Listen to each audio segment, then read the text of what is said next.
guys, it's Denise from Motley Fabric. I'm here to show you how to make a very beginner kind of chevron friendship bracelet. So you may have gotten a kit through your school, or maybe you're just interested in learning how to do this pattern. So welcome to the video. I'm using 4 colors today. I've got purple, green, this kind of dusty pink, and blue. And I'll be making kind of all these V's in my bracelet. Okay. If you have a kit, you already have it cut to length. If you need to cut your own, do 72 inches or 2 yards per color, because what we're going to do is fold it in half and you'll see how it goes. Now my thread here is a lot shorter, just because it'll be easier to make a video that way.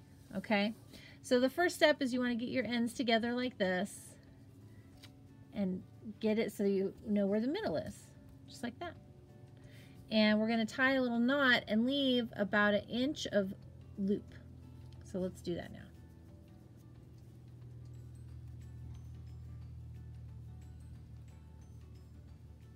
Just a little bit of loop, because this is how it's going to connect at the end. We have a button. It's going to go, oops, there we go. It's going to go around the button to keep the bracelet on.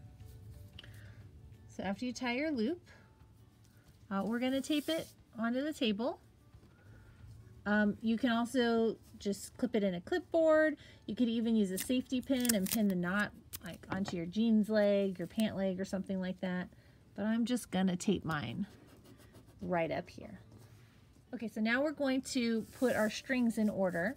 And you can see my plan is blue, purple, I didn't have the right colored pencil, red and green. So what I want to do is find my blue strings, and they're going to go out to the side.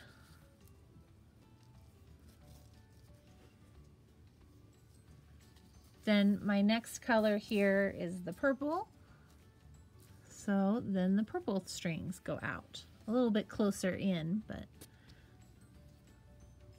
spread out. And you can see I'm making it symmetrical. Later, which means it's the same on both sides. Later on, as you do more, if you really like making friendship bracelets, maybe you don't want it to be that way on purpose. So you get alternating stripes and all kinds of cool things. All right, so now I've got them spread out. Blue, purple, red, green, just like my plan. Now it's time to start tying our knots.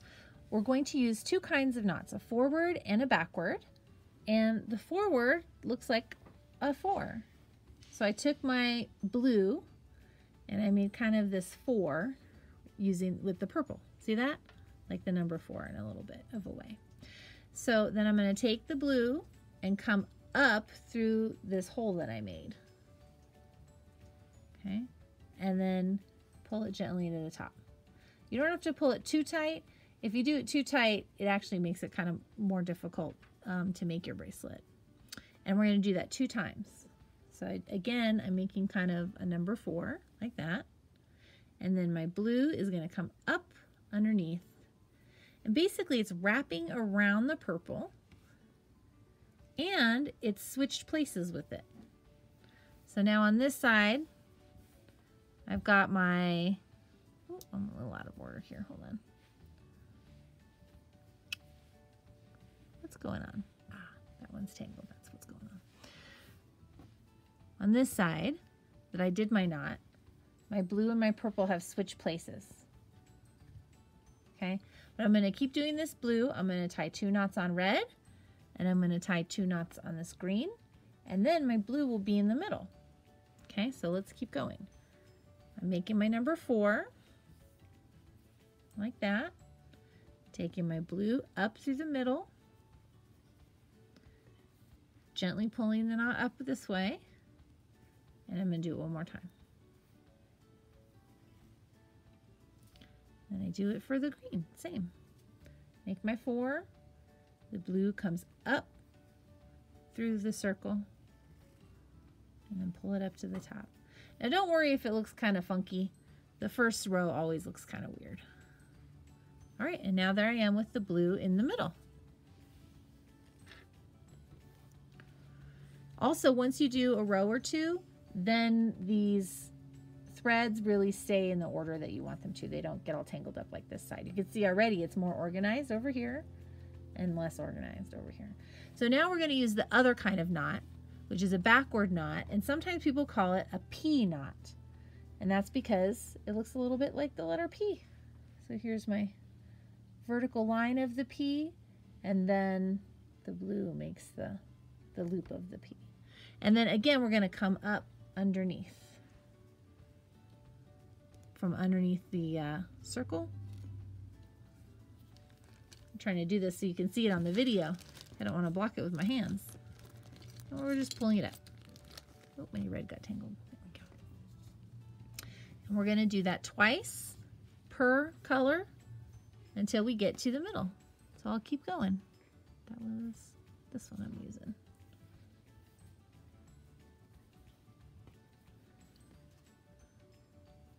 That's purple done. And we'll do pink. One. Gotta make sure I do it in the camera where you can see it. Two. And then green. One. Two.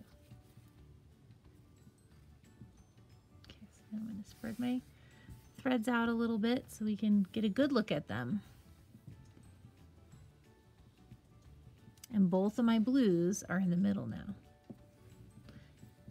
Now, as I've been coming from right to left, I'm going to keep doing that, and I'm going to trap the first blue that we used. One, two. And that's one row done. And they switch places. And that's one row done. And now we can kind of check on our V. I'm just using my fingernail to kind of pull them into a nice straight line if I need to. Okay, and the bonus is now these threads are a lot more organized. They're a little bit easier to keep separate and to keep in the order they're supposed to be. So our next row is going to be way easier. And we're going to do the same thing that we did with the blue. We'll start with the purple. We'll do the forward knot, so 2 number 4s for the covering the red, the green, and the blue. And then this purple will be in the middle.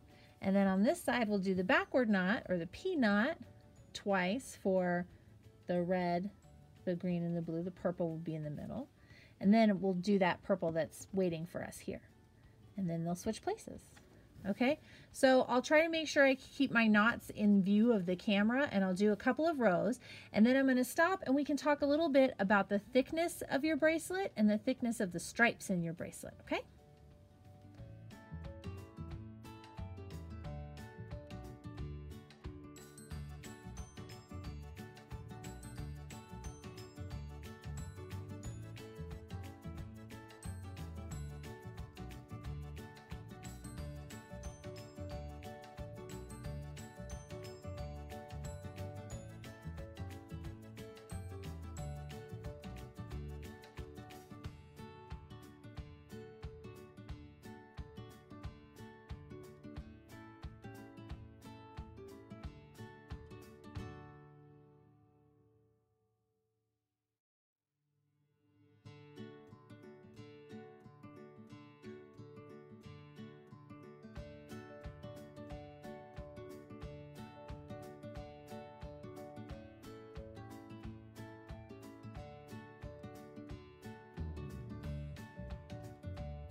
All right, now let's compare the one that we've been working on to these two.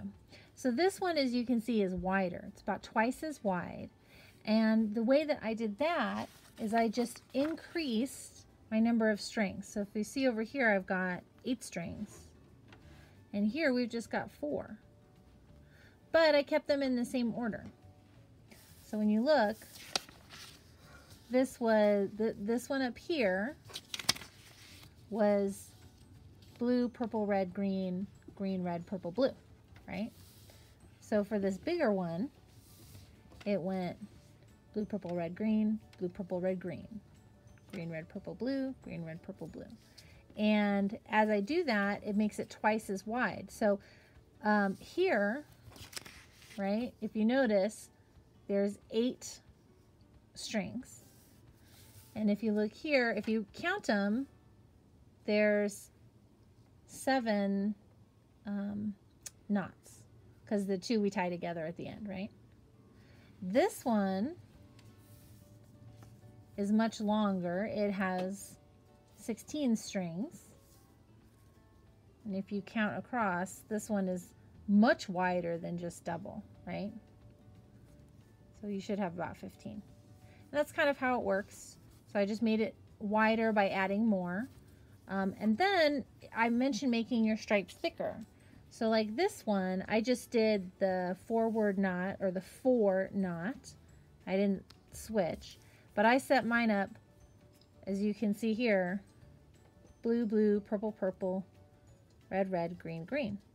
So once I finished one row of, like, if I was going to do this blue next, right, I would finish the whole row. And let's just imagine that this is a blue row now, like that. Now I've got another blue, and it makes another blue row, and so my stripes are twice as thick. So each row is just 1 knot, right? So that's just one way you can change the dimensions or the style of your bracelet.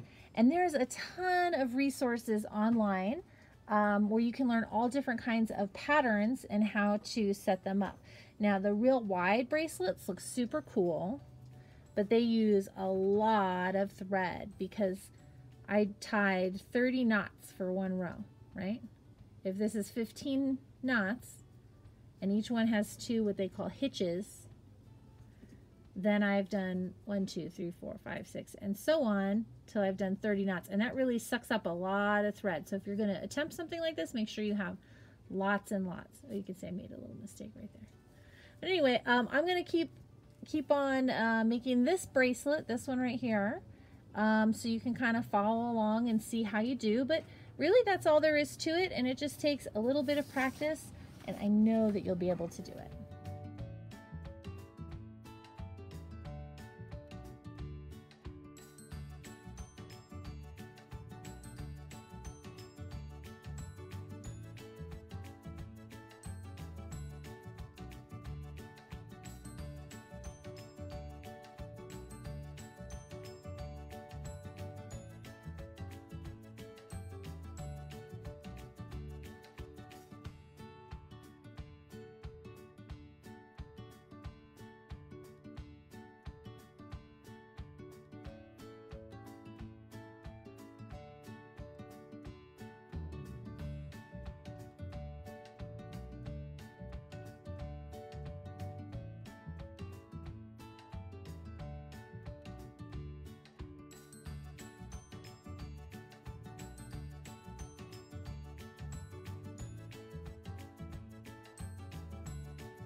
All right, so I'm stopping here for now so I can show you how to put a button on this end, a button that will go through this loop and be the closure for your bracelet. And of course, you can always just tie the ends together if you want to, but then you have to cut them to get them off, and so maybe you don't necessarily want to do that.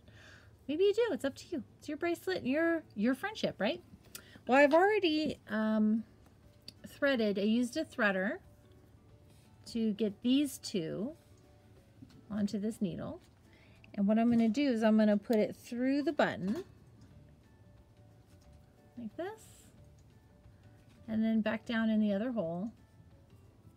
You can use a 2-hole button, 1 hole. You could even use the kind where it goes underneath. That's called the shank, where there's no holes in it at all. And then you get it pulled down. Come on now. There we go. Kind of close. And I'll continue doing that with the other threads. And I'll show you what it looks like. All right, so I got both the greens. One came well, green and blue. One came up through this hole and went down through that one. The other one went up through this hole and down through that one, so the opposite way. And then I tied a real tight knot on the back. As tight as I could get it. Now, I don't think that my purple and pinks are gonna fit through the little buttonholes. And since I only have two, what I'm gonna do now is take these two and tie them together real tight. And take these two groups and tie them together real tight, and then I'll just trim it. So I'll do that, and then you can see how that looks. And there you have it. If you have a little bit of thread glue or fray stop, you could put a little drop here and there to really make sure those knots don't come undone. But on this side, looks so nice. And then it would go around, and the loop on the other side, if this were not a bracelet for ants, could you know, come on and loop on like that, and that's how you close it, like that. And then you could take it off again or on again. Oh, look, maybe it's a ring. Did I just make a friendship ring? It'll have to be for someone tiny, like a kid. I'll have to find a kid to be my friend and give him this friendship ring. Anyway, thank you so much for doing friendship bracelets with me today. Like I said, there's a lot more in terms of patterns and ideas and knots and zigzags and all kinds of cool things. But I think this is a nice little beginner that will help you get on your way to making friendship bracelets of all kinds. So thanks so much, and I'll see you next time.